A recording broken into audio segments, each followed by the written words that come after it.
until Donald J. Trump accepted the premise. And the only problem that George H.W. Bush and George W. Bush and their administrations had with the administrative state and this massive bureaucracy in D.C.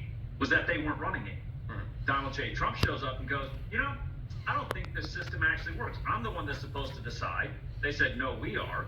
And I don't think this system is actually serving the American people. I mean, the basic premise of America First is that the American people would be first and last in all things, in a government of, by, and for the people. Right. That's not how D.C. has run for a very long time, Carl. It's kind of one of the premises of my book, that D.C. left behind the American people decades ago. Yeah. Oh, they absolutely did. And the problem is it's just become such an incestuous relationship that they play two different parties, but it's this uniparty, and that's what it is. Hakeem Jeffries called it out. He said, look, we want regular old school Republicans to side with us. And, this MAGA motion, they use MAGA as like some sort of, racial slur against people who just want the government to work better. So Trump was not only a rejection of Obama, he was a rejection of Bush and the neocon globalist nation building that spent trillions of dollars overseas, cost thousands of American lives to pursue the fool's errand of trying to export American representative democracy in places of the world that would never work.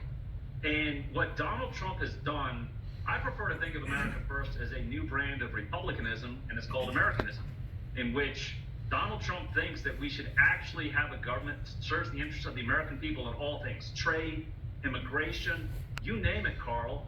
The American people are supposed to be prioritized in this government, and the reason that you're seeing the working class, this seismic shift in, for example, the Teamsters unions, is they're realizing that the Democrat Party and the establishment has left them behind, will no longer prioritize them. All Donald Trump is doing is standing up and saying, I'll be your champion. Yeah, Ned, actually, I wanted to get to that because this is like kind of historic. Not since 1996 has the Teamster Union opted to not endorse a presidential candidate. And obviously, they were leaning towards Joe Biden and everything like that. But here's my thing about this, is they, instead, like their internal members, 60%, 59.6 or 7% or whatever it was, said, we want to endorse Donald Trump, but their leadership didn't. Their leadership sided with the 31% that wanted to go to Kamala Harris. And instead of saying, yes, we're going to listen to our people, by that poll, it's 58% right there. There were two of them. They said, we're not going to endorse anybody.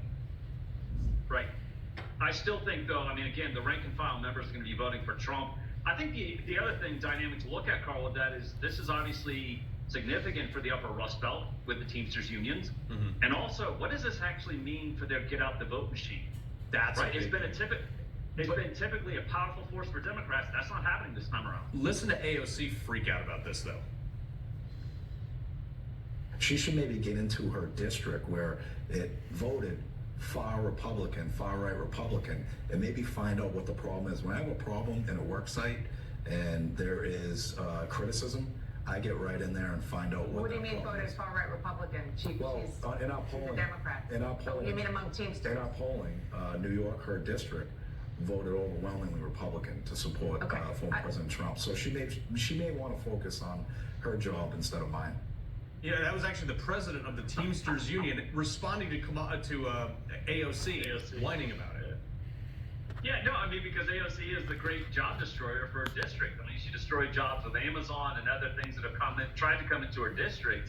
And again, this is a crazy idea that somehow the Teamsters are supporting the guy, Donald J. Trump, who actually wants to protect their jobs, protect their paychecks, and actually strengthen the American jobs market and the economy.